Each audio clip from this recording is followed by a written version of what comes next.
baiknya pasien itu posisinya tidak tidur ya, karena kalau tiduran nggak kelihatan ya, karena tertahan oleh tempat tidur ya. Jadi posisinya kalau nggak berdiri ya boleh sambil duduk ya. Itu dilihat baik dari depan, dari belakang, dari samping kiri maupun samping kanan ya. Kita lihat bentuk dadanya ya. Bentuk dada itu ada berbagai macam ya. Yang membedakan adalah bagaimana diameter ya antero-posterior dengan diameter transversal ya. Kalau bentuk dada normal itu kan perbandingan antara diameter antero-posterior dengan transversal adalah 1:2 ya. Ketika ada perubahan di diameter antero-posteriornya atau di transversalnya, maka itu menyebabkan kelainan pada bentuk dada ya. Ada bentuk apa saja? Ada barrel chest ya. Barrel chest itu adalah bentuk dada di mana diameter antero-posteriornya dia lebih dari 1 ya. Jadi dadanya bulat ya, lebih bulat dibandingkan dengan dada yang normal. Yaitu bentuk barrel chest. Biasanya ditemukan pada pasien-pasien yang asma berat ya, atau penyakit paru obstruksi kronis ya, PPOK. Kemudian ada bentuk funnel chest, kebalikannya. Kalau funnel ya, kalau funnel itu diameter antero-posteriornya kurang dari 1 ya, menurun. Jadi dia lebih pipih, itu lebih gepeng ya. Yang funnel chest ya. Kemudian yang funnel chest juga biasanya disertai dengan, kenapa lebih gepeng diameter antero-posteriornya menurun? Karena si sternumnya dia menjorok ke dalam ya, terkekang ke dalam ya. Itu yang funnel chest. Kemudian ada yang pigeon chest ya. Kalau pigeon chest kebalikannya, sternumnya yang menonjol ke luar ya. Jadi lebih kayak paru burung gitu ya, lebih menonjol, yaitu yang pigeon chest ya. Itu kelainan pada dada ya, terutama yang disebabkan karena adanya kelainan pada sternum dan tulang rusuk ya. Nah, ada juga kelainan yang disebabkan karena tulang belakangnya ya. Kelainan pada tulang belakang, misalnya karena kiposis ya. Kiposis itu bentuk dadanya yang dia lebih melengkung ya, si tulang punggungnya itu lebih melengkung ini ya, membungkuk gitu ya. Kemudian kebalikannya ada lordosis. Lordosis itu kayak ibu hamil tuh ya, dia ke belakang. Atau mungkin kelainan tulang belakang skoliosis yang bentuknya seperti huruf S ya. Itu harus dilihat ya bentuk dadanya. Kemudian di dada yang dilihat apalagi? Kulit ya. Kulit di sekitar dada itu, di daerah dada harusnya sama dengan kulit di bagian yang lain. Tidak ada kemerahan, tidak ada sianosis, tidak ada hiperpigmentasi atau hipopigmentasi ya, tidak pucat gitu ya. Itu dilihat di daerah dada ini. Kemudian kita lakukan pemeriksaan satu-satu ya, dari mulai payudara dulu ya. Di payudara ya, laki-laki dan perempuan jelas berbeda ya bentuknya. Kalau perempuan lebih menonjol ya, dibandingkan lebih tumbuh dibandingkan dengan laki-laki ya. Kita lihat bentuknya ya, bentuk payudaranya simetris atau tidak, kiri dan kanan. Kemudian ada pembesaran tidak ya, ada pembesaran yang abnormal ya. Yang abnormal itu contohnya misalnya yang satu dia membesar ya, karena mungkin ada massa di dalam payudaranya gitu ya. Kemudian dilihat juga tadi ya, ada pembesaran atau tidak. Kemudian ada lesi ya, luka. Kemudian ada benjolan tidak ya di payudaranya. Dilihat juga kebersihannya ya, terutama kebersihan di daerah payudara ya. Kalau ibu menyusui di daerah puting susunya, nanti dilihat ya seperti apa. Ada hipo atau hiperpigmentasi nggak? Hiperpigmentasi terutama ya biasanya muncul pada ibu hamil ya. Jadi si areola dan puting susunya berwarna lebih gelap dibandingkan dengan ketika tidak hamil ya. Kemudian dilihat juga bentuk puting susunya ya. Puting susunya normal ya, menonjol, datar atau menjorok ke dalam ya. Kemudian dilihat juga ada discharge nggak, keluaran dari puting susu atau mungkin dari badan payudaranya ya. Puting susu kan di atas ya, ini dari badannya misalnya karena memang ada luka ya, ada keluaran darah, nanah mungkin ya, atau cairan-cairan lain ya yang keluar. Biasanya kalau pada pasien yang mengalami tumor atau kanker payudara yang sudah perforasi ya, sudah keluar gitu ya, sudah rusak jaringannya ya, akan ada keluaran ya di situ. Kemudian setelah diinspeksi ya tidak ada auskultasi, tidak ada perkusi di payudara, kita palpasi ya. Tadi misalnya ada benjolan atau apa ya, kita palpasi sebesar apa ya, bagaimana sifatnya, apakah mobile ya, mobile itu kalau dipegang gitu dia bisa digerakkan gitu ya, atau mungkin dia tidak mobile ya, terfiksasi ya, diam gitu ya. Nanti kita ukurannya seperti apa gitu ya. Cara palpasinya adalah dengan satu menyangga payudara, yang tangan yang lain adalah mempalpasi mulai dari pangkal ke ujung ya, memutar searah jarum jam. Ini ya, dirasakan. Jadi mulai dalam dulu ya, pangkal ke dalamnya. Ada benjolan tidak, terapa basah tidak ya, ada nyeri nggak pada pasiennya. Kemudian semakin ke atas. Kemudian nanti sebelah lagi kita palpasi ya.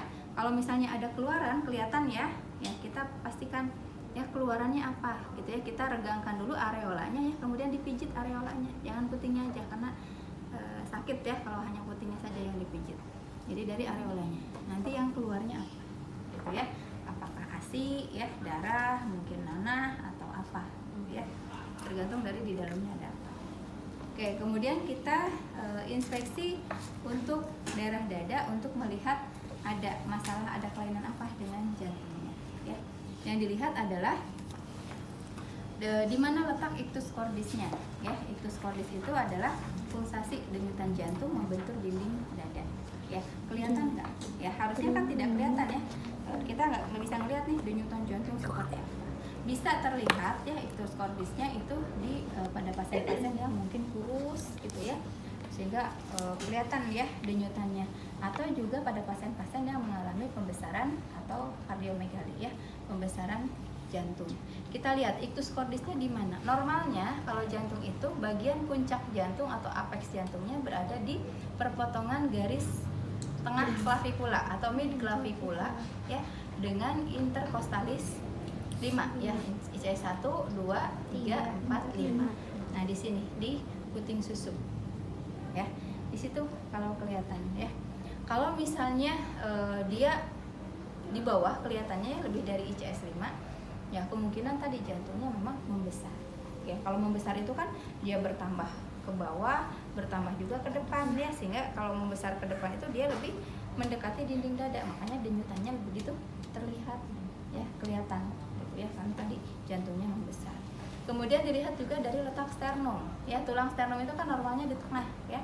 Kalau pada pasien yang mengalami pembesaran dinding dada, pembesaran jantung ya, kemungkinan si sternumnya ini akan terdorong ya, akan terdorong. Kalau jantung kan ada sebelah kiri ya, dia akan mendorong ke kanan, jadi terjadi deviasi sternum, sternumnya agak miring gitu ya, tidak lurus seperti ini. Itu untuk jantung yang dilihat ya.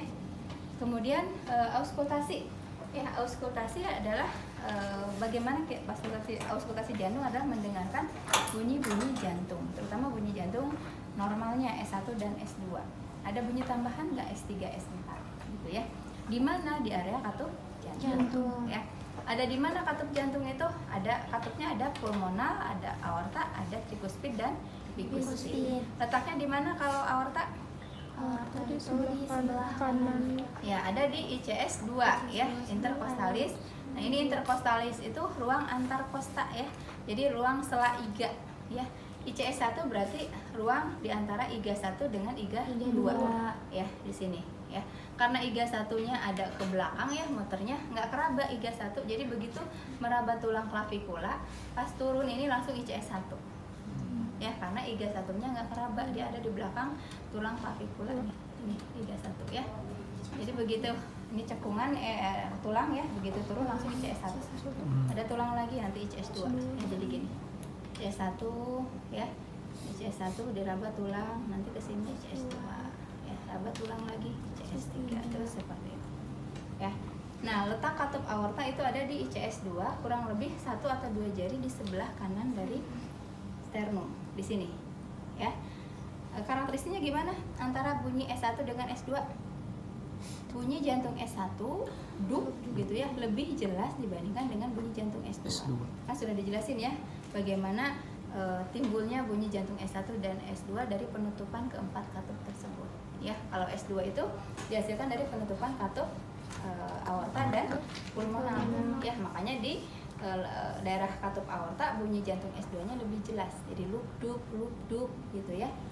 Begitu juga di pulmonal, katup pulmonal. Letaknya itu ada di ICS2, kurang lebih 1 sampai 2 jari di sebelah kiri dari sternum, seberangnya dari aorta. Ini letak pulmonal di sini. Ya. Sama karakteristiknya bunyi jantung S2 lebih jelas dibandingkan dengan S1. Lup dup gitu ya. Katup yang ketiga adalah katup bikuspid dan trikuspid. Bikuspid ada di mana? Ada di apeks jantung, perpotongan midclavicular dengan ICS kelima 1, 2, 3, 4, 5. Nah di sini puting susu. Ya, karakteristiknya ini letak bikuspid atau mitral. Ya, karakteristiknya bunyi jantung S1 lebih jelas dibandingkan dengan S2. Jadi lup dup gitu ya. Nah, kalau trikuspid ada di mana? Ada di ICS 4 ya, kurang lebih 1 sampai 2 jari di sebelah kiri sternum di sini. Ya, ini letak trikuspid. Sama dengan bikuspid, S1 lebih jelas dibandingkan dengan S2. Nah, normalnya kan murni ya, lup dup gitu ya, tidak ada tambahan misalnya lup dup atau lup dup gitu ya. Enggak ada seperti itu. Kalau ada tambahan, kemungkinan itu yang disebut dengan bunyi jantung S3 dan S4. Ya, bunyi jantung S3 itu bunyi yang muncul setelah bunyi jantung S1, jadi lup dup gitu ya. Kalau S4 itu adalah bunyi yang muncul terlalu dini sebelum bunyi jantung S1, jadi lup dup ya, atau lup dup gitu ya. Di sebelum halus kan lup dup. Nah, lup dup ada lagi tambahan gitu ya sebelum muncul bunyi jantung S1. Atau mungkin ada kebocoran ya, dups atau lup gitu ya, lups, ada suara darah gitu ya yang keluar gitu ya. Itu karena kebocoran, karena si katup jantungnya tidak menutup dengan sempurna sehingga masih ada arus balik darah ya. Itu auskultasi. Kemudian perkusi. Perkusi itu adalah untuk melihat batas-batas organ ya.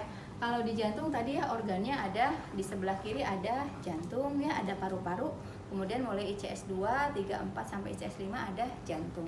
Kalau di kanan ya setelah ICS 5, ICS 6 ke bawah di sini ada lambung ya. Kalau di sebelah kanan ICS 1 sampai dengan ICS 5 itu ada paru-paru, mulai ICS 6 sampai ICS 12 itu ada hepar, dan di bawahnya adalah lambung juga ya. Jadi nanti harus tahu membedakan, oh di kiri dari mana ke mana ada apa, suaranya bagaimana. Ya, kalau organ di bawahnya adalah organ yang padat seperti jantung, kan ada otot jantung padat ya, suaranya redup yang disebut pekak atau dans suaranya. Kita tahu jantung itu di ICS 2 sampai ICS 5, berarti nanti pekaknya itu harus ada di ICS 2 sampai ICS 5. Ya. Kalau paru-paru ada di mana? Paru-paru itu ya lebih dari ICS 1, dia bahkan 2,5 cm di atas leher ya, di atas tulang klavikula ini masih ada paru di sini ya. Jadi kalau perkusi di atas di sini, ini suaranya tidak redup, tidak juga terlalu kosong gitu ya, karena paru itu kan jaringannya tidak terlalu padat karena tidak ada otot ya, tidak berotot ya, tetapi berisi udara gitu ya, makanya suaranya tidak terlalu redup ya. Itu yang disebut dengan suara resonan namanya ya. Jadi dari ICS 1, ICS di atas nih ya, ICS 1, ICS 2 mungkin masih resonan ya karena masih organ paru, tapi mulai ICS 2 ya atau ICS 3 ya ke bawah sampai ICS 5 itu lebih redup. Ya, kita lihat bentuknya nih. Kalau jantung itu kan agak ke sini ya, dari sini. Nah, ini ke sini semakin melebar ya. Jadi kalau mau ketuk, ini di sebelah kiri sternumnya agak mendekati sternum. Ya, sini supaya kelihatan batasnya. Kalau gini kan ya mungkin kalau sebelah sini mah mulai ICS 3 ya baru ada jantungnya ya. ICS 2 kan belum karena dia masih sedikit gitu ya. Gini melebar. Ya, jadi dari atas ini resonan. Ya, kalau lagi sepi mungkin kedengeran ya. Kalau misalnya agak kurang kedengeran boleh agak dideketin ya telinga. Nah, hati-hati konsistensi kekonstanan dari kekuatan mengetuk itu harus konstan. Jangan sampai ada yang lebih kuat atau mungkin lebih lemah, karena akan mempengaruhi suara. Jadi kalau bisa jangan terlalu kuat, jangan terlalu lemah, sedang aja supaya kita juga nggak kecapean. Kalau di awal terlalu kuat nanti kesininya lemah ya, sakit namanya ya. Jadi harus konstan ya. Nanti perubahannya tadi ICS 1 sampai ICS 2 ya, atau atau di atas sampai ICS 1 mungkin resonan, 2 sampai 5 dullness ya, nanti 6 ke bawah timpani ya. Kemudian di sebelah kanan dari atas ya sampai ICS 5 ini resonan. Mulai ICS 6 ada redup agak dullness ya, karena ada organ hati lebih padat ya sampai ICS 12. Ya, dari ICS 13 ke bawah itu timpani mantrung ya, karena ada organ lambung kan di tengah ya. Nah, sebagian lambung ada di kuadran kiri atas, kuadran kanan atas. Itu perkusinya ya. Kemudian setelah perkusi palpasi. Kalau di jantung mungkin hanya kalau itu juga kalau susah diraba di lain ya, mungkin diraba ya nadinya, heart rate-nya ya di arteri apikal ya, di daerah puting susu palpasinya ya. Seperti apa kekuatannya gitu ya. Kemudian kita paru ya. Paru inspeksinya apa? Nanti perkusi jantung paru bisa berbarengan ya. Ini kalau dijelasin satu-satu dulu ya. Inspeksi ini apa? Tapi nanti pada saat pelaksananya mungkin bisa berbarengan ya. Inspeksi jantung, inspeksi paru gitu ya. Perkusi jantung, perkusi paru juga gitu ya. Atau mungkin juga inspeksi bisa dengan payudara sekalian gitu ya. Nah, kalau untuk paru-paru tadi ya inspeksinya bentuk dada sudah tadi ya. Kemudian kita nanti ada inspeksi yang berbarengan dengan palpasi, yaitu bagaimana pengembangan dadanya ya, bagaimana vokal fremitusnya ya. Tadi dari depan ya dilihat ya bentuk parunya simetris, tidak kiri dan kanan ya. Kita dengan menyuruh misalnya pasiennya tarik nafas, pada saat tarik nafas lihat ya pengembangan parunya ya. Kalau misalnya ada masalah nih di sebelah kanan ya, biasanya kan ketahan gitu ya. Jadi yang ini yang diangkat, yang ini enggak ya, tertinggal ya. Ada apa di paru-paru sebelah kanannya ya, mungkin karena ada nyeri, ada masa ya, sehingga pas narik nafas ini yang ini aja yang diangkat, yang ini enggak ya. Itu yang dilihat. Kemudian dilihat juga ada tidak penggunaan otot-otot bantu pernapasan baik saat inspirasi maupun saat ekspirasi. Nanti dibuka lagi otot pernapasan tambahan saat inspirasi apa, saat ekspirasi apa ya. Itu terlihat retraksi interkostalnya ya. Jadi si kostalnya itu kelihatan keangkat ya pada saat pasien bernapas dengan usaha ya, bisa sesek ya, kelihatan retraksi interkostalnya. Kemudian di paru kita auskultasi bunyi suara nafas. Ada suara nafas tracheal ya, di trachea ada bronhial agak di bawah di sebelum cekungan ya. Ada bronhovesikuler di percabangan bronchus, yaitu di sternum, di manubrium sterni kurang lebih setinggi ICS 2. Dan terakhir di seluruh permukaan paru adalah suara vesikuler ya. Jadi kalau di trachea di sini ya, trachea nih ada cincin-cincin tulang rawannya ya. Kita dengarkan bagaimana karakteristiknya ya. Karakteristiknya adalah ekspirasi lebih jelas dan lebih lama, lebih panjang dibandingkan dengan inspirasi. Ya, kemudian di daerah bronhial agak ke bawah ya, ini sama karakteristiknya dengan di tracheal, di mana inspirasi lebih lama lebih panjang dengan ekspirasi lebih lama lebih panjang daripada inspirasi. Kalau bronhovesikuler di percabangan bronchus, yaitu ada di manubrium sterni ya, kurang lebih di ICS setinggi ICS 2 di sini ya. Itu namanya suara bronhovesikuler ya, di mana inspirasi sama panjang sama keras dibanding dengan ekspirasi. Kemudian di seluruh permukaan paru, mau paru-paru kanan, paru-paru kiri ya, karakteristiknya adalah inspirasi lebih lama lebih panjang dibandingkan dengan ekspirasi ya. Itu auskultasinya. Ada tidak suara nafas tambahan, misalnya rales ya, wheezing ya, kayak nih gitu ya, atau misalnya seperti gemericik air ya, rales atau ronhi gitu ya, seperti apa, ada penumpukan pada sekret ya. Contoh kayak kita buka prepet sepatu ya, atau apa, bantalan bahu ya, kalau dibuka tuh pret ya, karena lengket gitu ya, ada sekret ya. Itu suara-suara nafas tambahannya ya. Mungkin nanti lebih jelasnya di sistem pemeriksaan sistem respirasi ya, kita Bu Nurul. Udah Bu? Ya, udah. Oke, kemudian yang berikutnya adalah palpasi. Bisa sekaligus dengan apa? Inspeksi ya. Di paru-paru yang dipalpasi adalah pengembangan dadanya ya. Kemarin sudah dicontohkan ya di kelas ya. Jadi kita kan paru-paru itu dibagi, kalau yang kanan 3 lobus ya, kalau yang kiri jadi 2 lobus ya. Jadi dari atas siapa? Larilah di sini. Melihatnya ke sana. ke situ, punggungnya ke sini. Nah, nah ini kan garis tengahnya adalah tulang belakang. Ya, lihat pengembangannya di paru-paru lobus superior, ya di lobus atasnya. Ya, ini ya, kita tekan gini. Nah, di gini kan suruh pasiennya tarik nafas tuh, kan bergerak ya. Kalau hanya nempel gini nggak kelihatan gesernya. Nanti lihat bagaimana pengembangan paru-paru kiri dengan paru-paru kanan.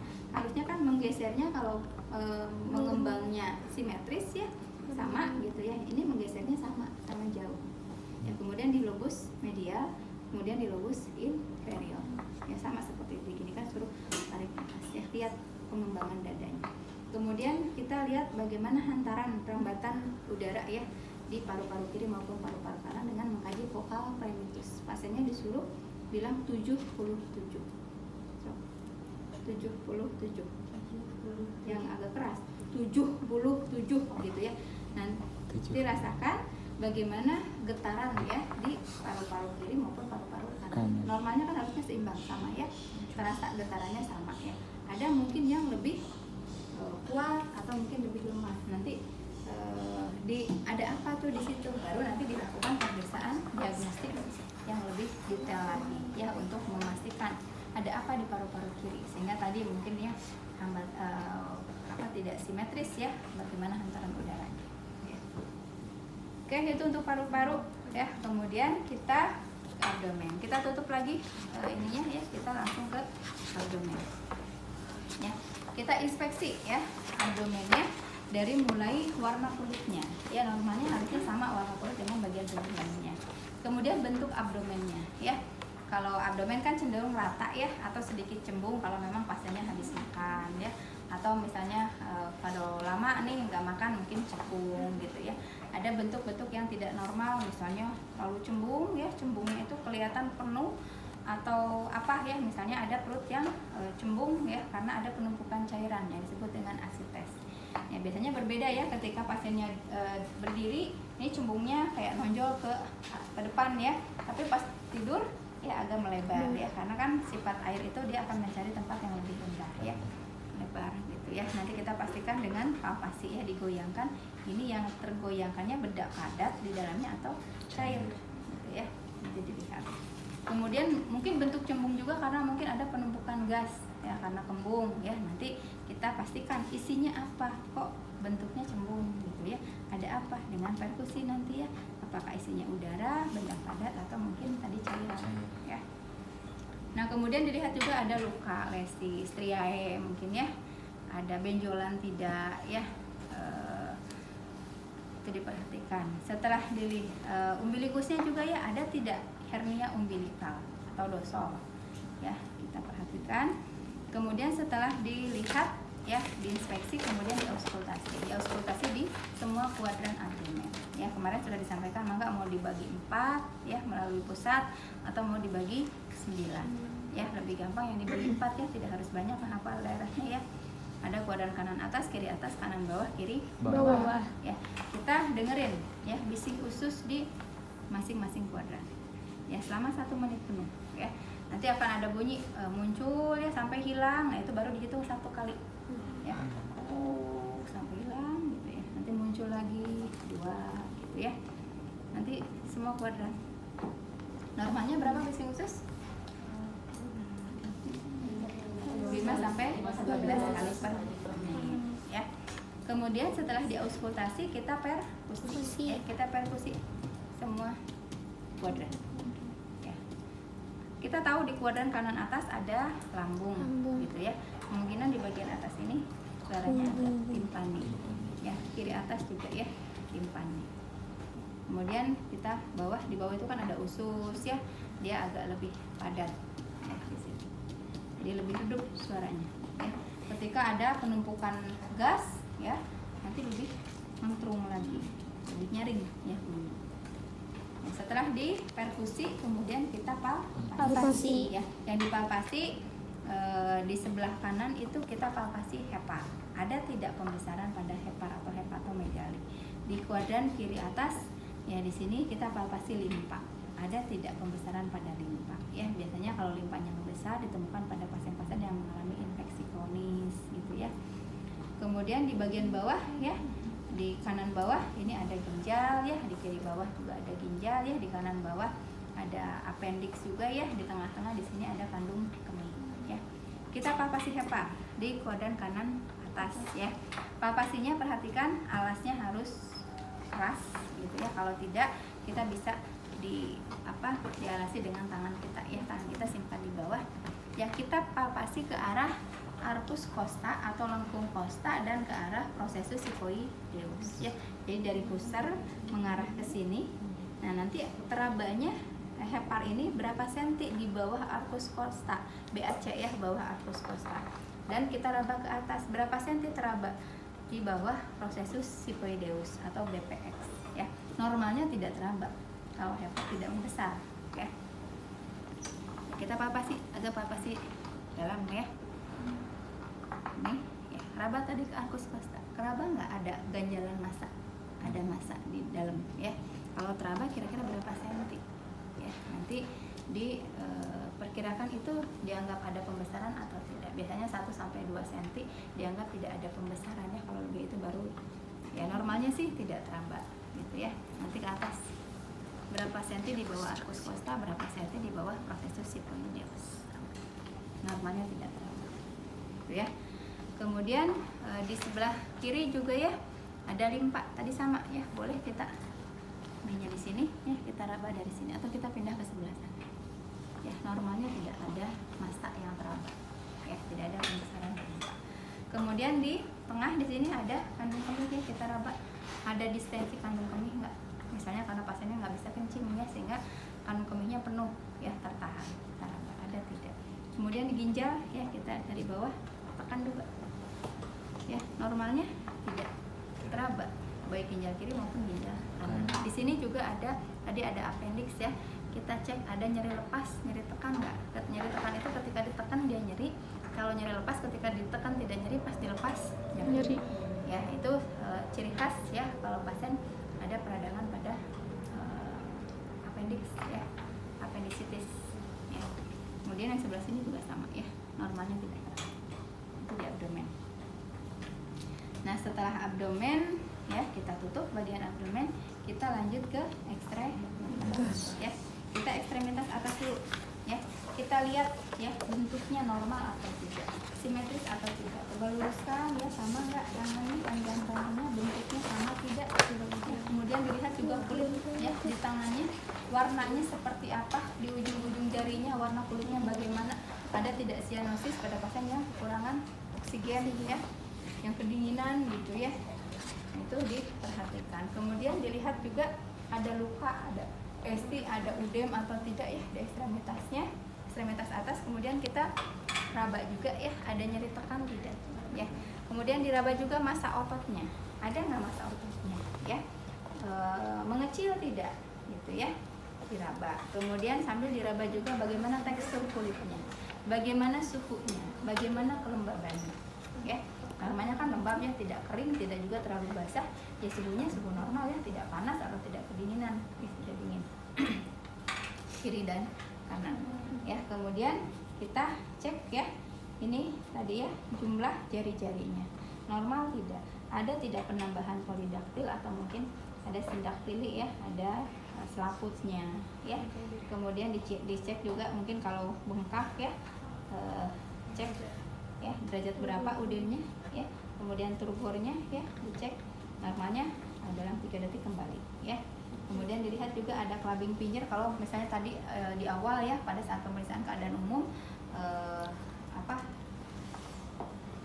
kulit aksesorisnya ya dan kuku belum diperiksa, boleh diperiksa sekarang ya.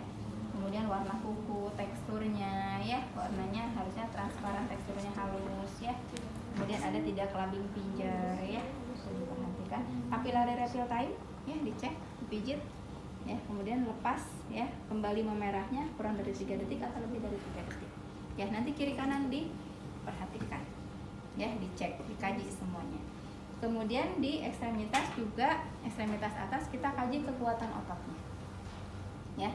Pasien disuruh coba Bu gerakan tangannya, angkat nggak bisa. Coba gerakan, geserkan nggak bisa. Coba gerakan jari-jarinya nggak bisa.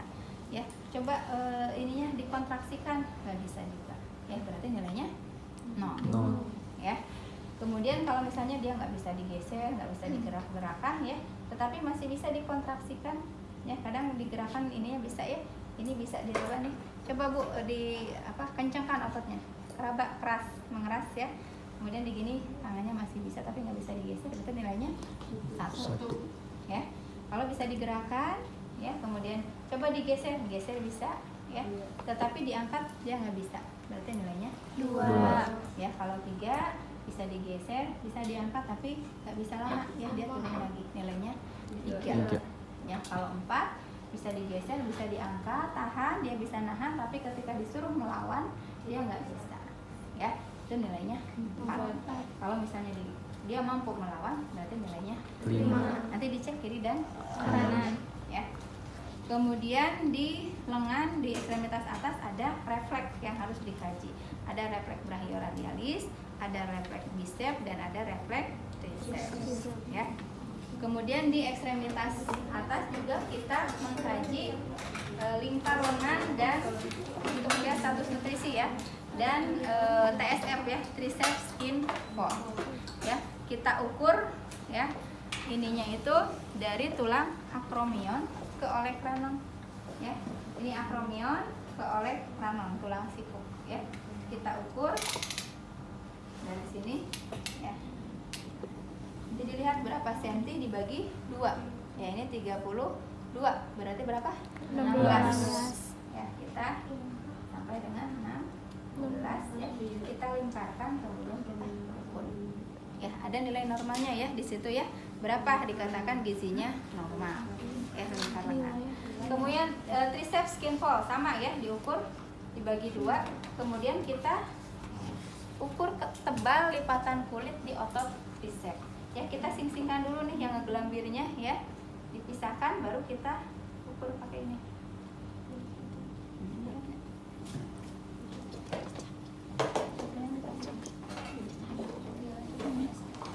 Ya, ini dibuka aja ya, cuman agak udah berat. Nah, ya gini ya, dicapit ya.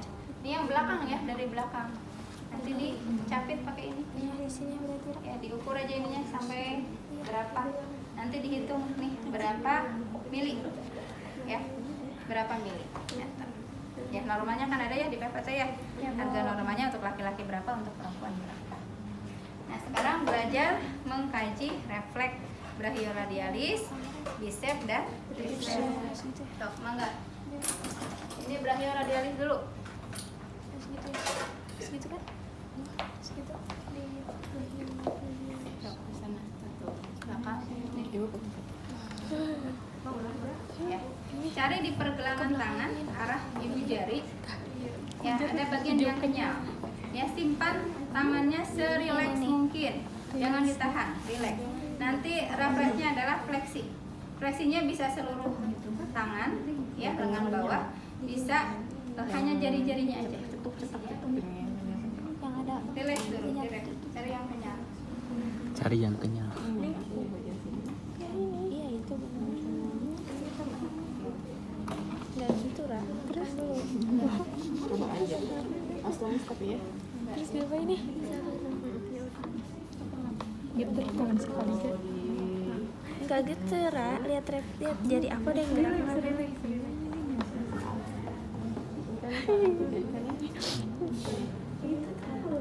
Oh, kalau nggak ada baru itu dicurigai. Iya. Sarafnya si Valida bermasalah. Ya udah bener ini, sok aja.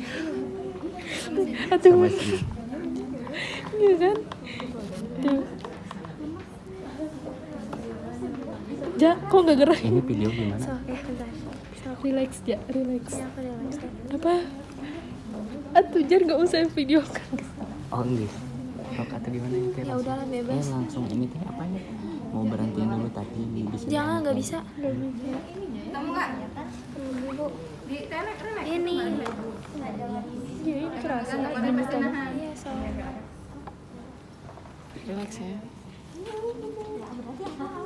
Yang mananya sih? Ini nih. Ini kan Cari dulu dadinya. Di kanan. Jadi yang dilihat ini Coba ujung jari jempol. kalau misalnya dia refleks, Kalau misalnya dia gerak berarti ya. Normal. Iya. kalau aku Kalau nggak gerak ya berarti ada ini namanya syaratnya. refleks apa bu? Refleks Radialis. radialis apa tuh? Nih, kan kenyal tuh. Terus lemes ya. Tapi ini harusnya ini pasti nahan nggak lemes sih. Aja di sini. Kenyal nih.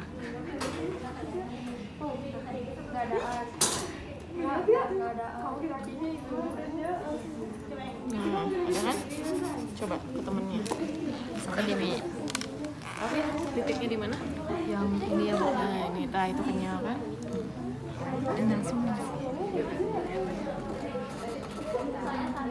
Gerak ke sini Sumi.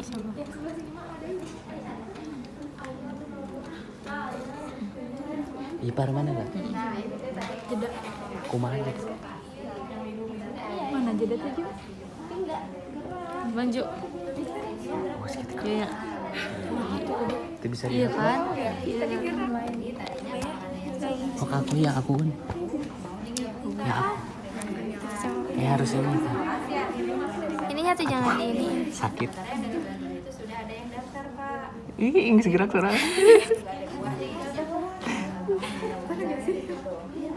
Ini ya.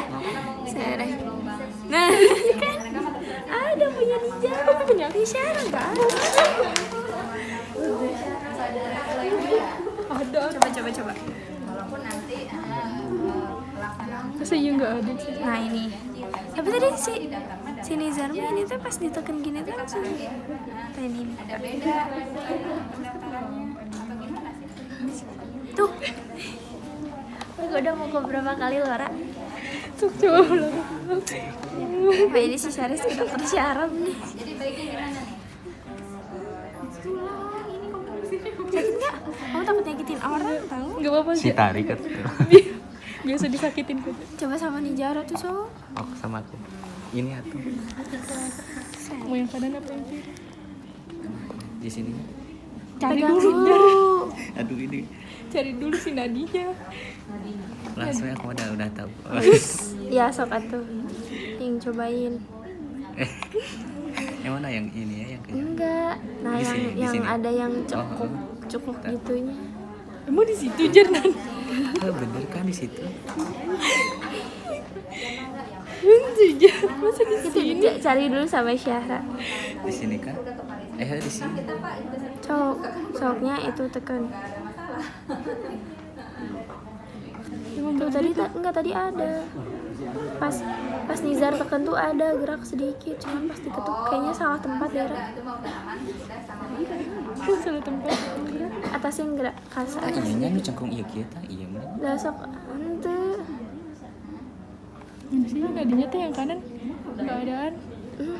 Nggak hidup Lura. Coba. Oh, aku. Mana ini? Ya aku beda aku mah ada di sini. Tuh aku mah langsung ada yang ceknya. Ya. Oh iya. Alasnya nah merah gitu.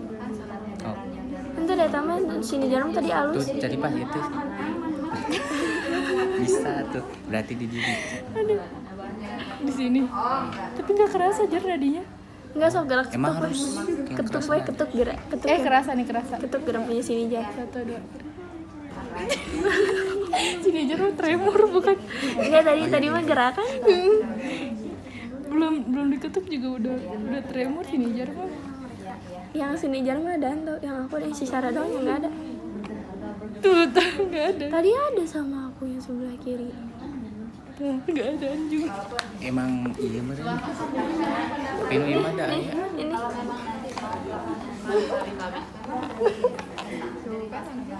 Ini kan. Dia ini contoh aja Tapi kerasa dia tadi. eta. Ulah tuh. Pareu mah. Di jeda we. Bisa dijeda ikonnya. Wah, eta meureun. Kecil Kamu lagi. eta mah lusan namun anu ieu ngajedanya. Empo. Haju nu ngajeda mah ieu nya. Namun ieu mah tuluy kayak ieu berhenti. Lah geuning ieu 38 detik. Alas ya kan. Jadi penjahat tadi teh. Ini jadi pertanyaan gini Za. Bergerak atau bergetar? Oh iya foto segala. Ya, kita lemesin ya. Ini di Cuma lemes bener-bener bisa lemes. kerasa kalau lemes berarti berat. Ketemu ya.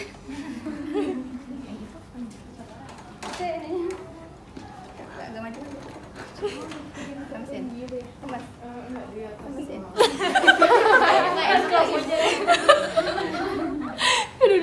Soalnya gampang ini, berat nggak berat. Nah. Gimana sih? Lemes aja, lemes sih. Tuh. Ada jadi telunjuknya ya. Jadi telunjuknya gerak. Jadi ini. Syahra tadi ada. Ini harus sama. Yuk kita berdiri, Ra. Awas kalau gak ada lagi. Awas kalau gak ada lagi. Ya. Lemes? Enggak, ini masih hampa. Harus lemes. Lemes gak sih ya? Gini. Syahra mah lemes. Lemes. Gini bentar. Lemes. Masih hampa lemes. Lebih lemes ya. Udah? Biasa nama atas Dedi. Dina iya tuh. Iya mah nyeri ya tuh. Bakal langsung. Udah ya. Lemes, Ra. Gak biasa berat. Coba kamu gandeng tangan aku nih. Kamu gandeng tangan aku ya. Nih kan ini aku biasa gini nih. Ini. Biasa kan? Beda. Nah, kamu mah kayak gitu. So, ini ya. Bentar. Ininya lepas dulu enggak? Lemes. Nah, coba ya. Nah, ini baru berat. Bisa ya. Ada gak? Iya. Iya tadi. Ini bisa. Really.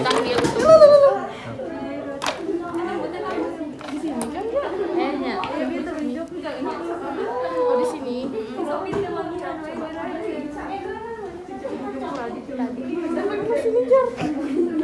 Jar relax Jar. Saya ada bergerak sini. Tiba-tiba gitu. Jari dan lain-lain sama. Ya. Satu lagi yang beda di ekstremitas bawah itu cek command sign-nya, ya. Command sign tanda homannya ya untuk melihat ada tidaknya tromboflebitis ya, peradangan pada pembuluh vena akibat adanya trombus ya. Kalau yang lainnya ya warna kulit, kemudian kelembaban ya, suhu, tekstur ya, kemudian massa otot ya, itu sama dengan ekstremitas atas. Kemudian kekuatan otot juga sama ya, cara mengkajinya dan nilainya juga sama ya. Nah, cara mengkaji Homan Sign ya atau refleks Homan, tanda Homan itu refleks Homan, tanda Homan yaitu pasien ya kita bukakan, kemudian kita tekukan ya telapak kakinya. Yang jelas prinsipnya si lututnya jangan nekuk ya, boleh ditahan seperti ini, kakinya nggak diangkat juga nggak apa-apa ya, ditekukan atau mau diangkat 30-45 boleh. Nanti rasakan di daerah betis ya, kalau memang positif ada tromboflebitis atau kemasannya positif, diinspeksi dilihat juga sudah kelihatan ya ininya bengkak kemerahan ya. Coba lihat aja kaki yang tromboflebitis ya, cari gambarnya kemerahan ya, kemudian bengkak ya, ketika dirama juga hangat ya suhunya, kemudian kita temukan biasanya pasiennya mengeluh nyeri di daerah ya. Nah, kemudian di kaki untuk refleksnya ada refleks patella, kemudian ada refleks Achilles, yang lainnya ada Babinski ya. Nanti yang dari Bu Nurul ya mungkin bisa diinikan. Nanti refleks patella boleh nanti dicoba ya. Kalau refleks Babinski itu dirangsang ya dari tumit, kemudian ke jari kelingking, terakhir di ibu jari ya. Kalau pada bayi baru lahir itu normalnya dia ekstensi ya, kalau pada dewasa dia fleksi ya normalnya. Maka untuk refleks patella ya dan Achilles di sini ya, dia akan enggak di belakang. Oh ini tumit. Nah, di atas tumit ya ada yang ini ya, boleh sok yang patella mana duduk di sini ngegantung. Sarah. Ya duduknya harus menggantung ya, jangan ditahan. Kita cari ini kurang mundur. Ya, biar nggak gantung aja kakinya. Nah ini kan ada lutut ya, lutut pas turun. Nah ini yang ditekuk. Nah, refleksnya ya. Ada refleks perawan. Oh iya. Ada refleks ekstensi ya, ekstensi tapi ya normal hanya sekitar 30 derajatan ya. Ada yang hiperekstensi jadi rendangnya kuat, ada yang hipertensi ya, hipertensi dia, atau mungkin nggak ada refleks sama sekali karena memang ada kerusakan pada sistem sarafnya ya, sistem saraf pusat, dan juga mungkin ada kekurangan dari kadar natrium dan kalium dan fosfor, kalsium dan fosfor ya. Ini refleksnya nggak ada. Kemudian kalau refleks asiles di belakang aja di sini. Bawah. Ini asiles. Ya, boleh rasain. Ini.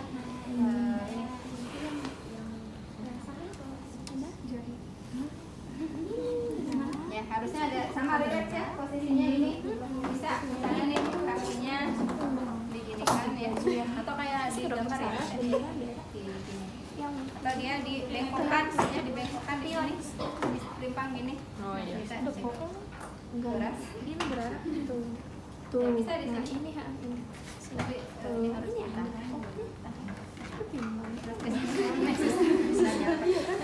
Ya nanti di rumah coba lihat.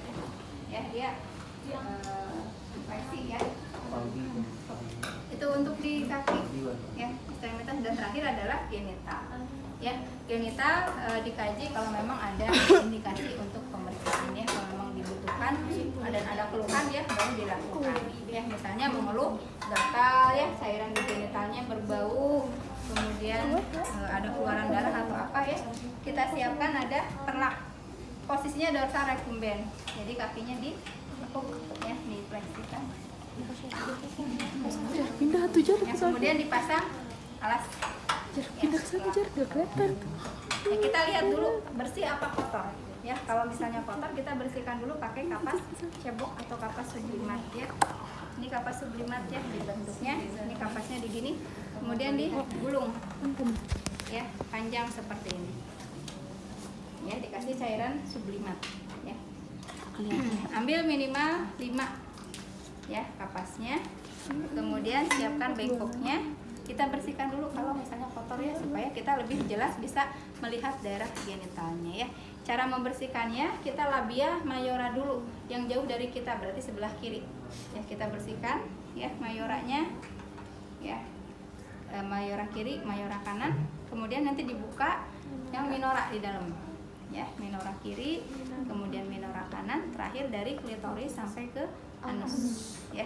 Baru kita lihat ya, dilihat dari mulai bentuknya normal tidak ya labianya. Kalau normal kan labianya menutupi labia mayora, menutupi labia minora ya. Kebersihannya, ada lesi tidak, ada benjolan tidak, ada apa keluaran tidak, keluarannya apa, nanah atau apa, warnanya bagaimana, baunya bagaimana ya, kita periksa. Nah, kalau mungkin di luarnya nggak masalah, mungkin dari dalam ya ada keluaran ya yang berwarna mungkin hijau ya, atau mungkin bercampur darah ya, kita bisa ada alat yang namanya spekulum ya, atau sensor backpack, kita bisa masukkan lihat bagian dalamnya ya. Mungkin kalau di pempis ini nggak dilakukan ya, nanti di apa di maternitas ya kita lakukan. Nah kalau misalnya pasiennya ada hemoroid ya, kita cek hemoroidnya dengan posisi SIM ya. Posisi SIM, pasiennya agak digeser ke sebelah sini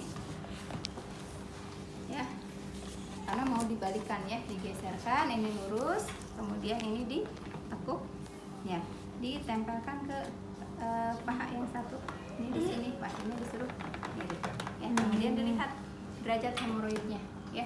Kalau derajat 1 ya si pelebaran kananya masih ada di dalam. Kalau derajat 2 dia sudah keluar, tapi kalau misalnya ngeden ya baru keluar tapi masih bisa dimasukkan, itu derajat 2. Kalau 3 dia sudah keluar ya, nggak bisa dimasukkan lagi tapi belum ada perdarahan. Kalau derajat 3 dia sudah keluar, tidak bisa dimasukkan dan sudah ada perdarahan ya. Kita juga cek refleks sphincter aninya kuat atau tidak.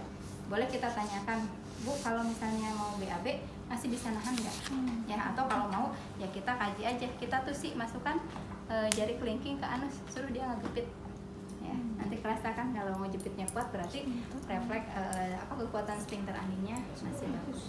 Ya. Oke, ya setelah selesai ya kita pemeriksaan, kemudian kita rapihkan kembali pasiennya, atur posisinya yang nyaman, alatnya dibereskan, kemudian kita sampaikan hasilnya ke pasien ya, hasilnya seperti apa, terus kita anjurkan pasiennya harus bagaimana sesuai dengan hasil yang ditemukan ya. Kita dibereskan semua alatnya ya, kita bawa ya, kita tadi setelah disampaikan kita kaji respon pasien gimana Bu tadi ya hasilnya begini bagaimana rasanya ya, gimana perasaannya, atau seperti ada yang mau ditanyakan, kasih kesempatan goyang-goyang ya. Kemudian kita ucapkan terima kasih ya atas kerjasamanya ya, kemudian kita ucapkan salam ya, lalu kita bawa alatnya, kemudian kita cuci ya alatnya, dibereskan kembali, cuci tangan, dibuka, cuci tangan ya. Lupa tadi ya pada saat pemeriksaan genital ya handscoon-nya double ya, dipasang handscoon baru periksa genital. Setelah periksa genital ya kita buka lagi ya, dibuang handscoon yang bekas periksa genital, kita pakai handscoon yang pertama ya, karena kan daerah sini kontak dengan cairan yang kotoran pasien ya, sehingga harus pakai double handscoon ya. Enggak ada yang ditanyakan?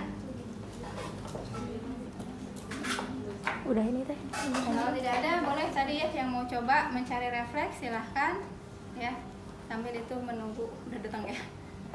Kalau mau coba boleh di sebelah sana pindah. Ini ya. udah. Nah, di ruangan yang depan ini ya. matiin aja nggak Biar apa-apa. yang kelompok berikutnya di sini.